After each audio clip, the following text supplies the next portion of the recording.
యేసుక్రీస్తు శక్తిగల నామంలో మీ అందరికీ శుభములు.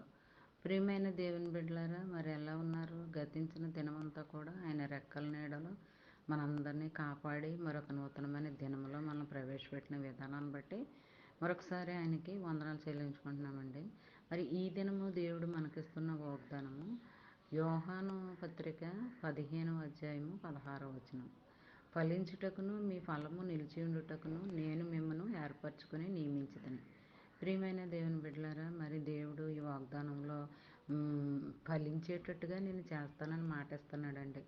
మరి అంతే కదండి, నువ్వు ఫలించి నిలిచి ఉండుటకు మరి నిన్ను నియమించాను, నిన్ను ఏర్పాటు చేసుకున్నాను మరి అని వాగ్దానం చెప్తుందండి. మరి నువ్వు ఏ ఫలమైతే పొందుకోవాలని దేవుని సన్నిధిలో నిరీక్షణతో కనిపెడుతున్నావో దాన్ని పొందుకోవడానికి దేవుడు కృప చూపిస్తాడండి.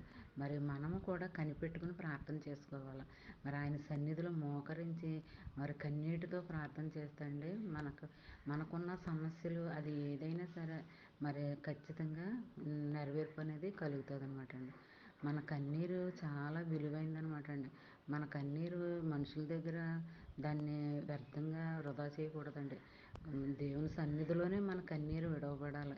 అప్పుడే ఆ కన్నీటికి మరి జవాబునిస్తాడు దేవుడు. దాన్ని పొందుకోవాలని అనుకుంటే నువ్వు కన్నీటితో ప్రార్థన చేయాలి. మరి అది ఉద్యోగం పొందుకోవాలని అనుకుంటున్నావా? వ్యాపారంలో లాభకరంగా ఉండాలని అనుకుంటున్నావా? లేదంటే వివాహం కొరకు ఎదురు చూస్తున్నావా? బిడ్డల కొరకు ఎదురు చూస్తున్నావా? అది ఏదైనా సరే మరి దాంట్లో నువ్వు ఫలించేలాగా దేవుడు నిన్ను చేస్తానని మాటిస్తున్నాడు అనమాట అండి. మరి ఈ దినమంతా కూడా ఈ వాగ్దానం, చిన్న వాగ్దానం మైండ్లో పెట్టుకుని ధ్యానించుకుంటూ ఉండాలని కోరుకుంటూ మరి అంతే కదండి, ఈ వాగ్దానం మీ ఫ్రెండ్స్ సర్కిల్ వాళ్ళకి అందరికీ పంపించాలని. మరి చదివిన వారు దీవించబడతారు, మీరు దీవించబడతారండి.